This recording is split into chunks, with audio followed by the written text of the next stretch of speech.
السلام عليكم. اهلا بيكم في 5 هندسة. النهاردة هنتكلم وندردش مع بعض كده عن موضوع مهم جدا في الفلات سلاب، وهو الكراسي.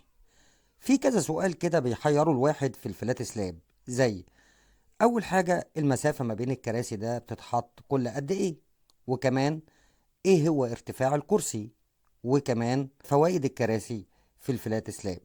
طيب تعال نجاوب على كل واحدة واحدة كده من الاخر للاول. ايه هي فوائد الكراسي؟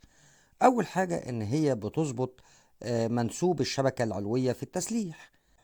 تاني حاجة ان هي بتمنع تضخيم الشبكة العلوية، يعني وانا بصب الخرسانة ما يحصلش هبوط لشبكة الحديد العلوية دي نتيجة ضغط الخرسانة، او لما العمال يمشوا عليها زي الحدادين وهم بيرصوا الحديد.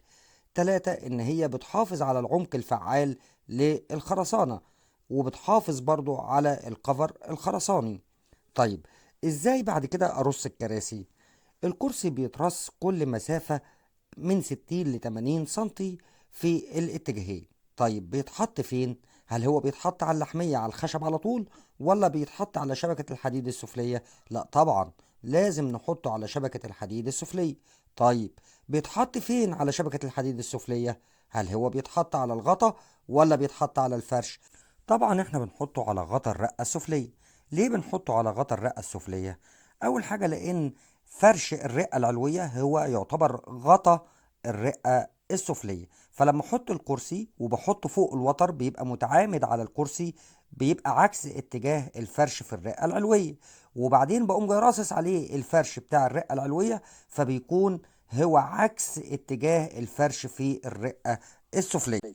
وفي الاخر عايزين نحسب ارتفاع الكرسي.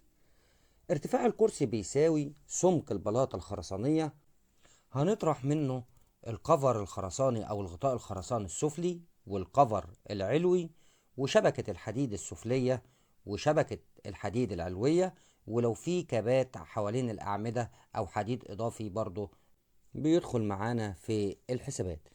يبقى الراجع اللي احنا قلناه ان الكراسي في الفلات سلاب مش رفاهية، بل كمان ان هو بيجعل السقف معاك منظم، وبيحافظ على السقف انشائيا عن طريق ان هو بيحافظ على المسافة ما بين شبكتين الحديد.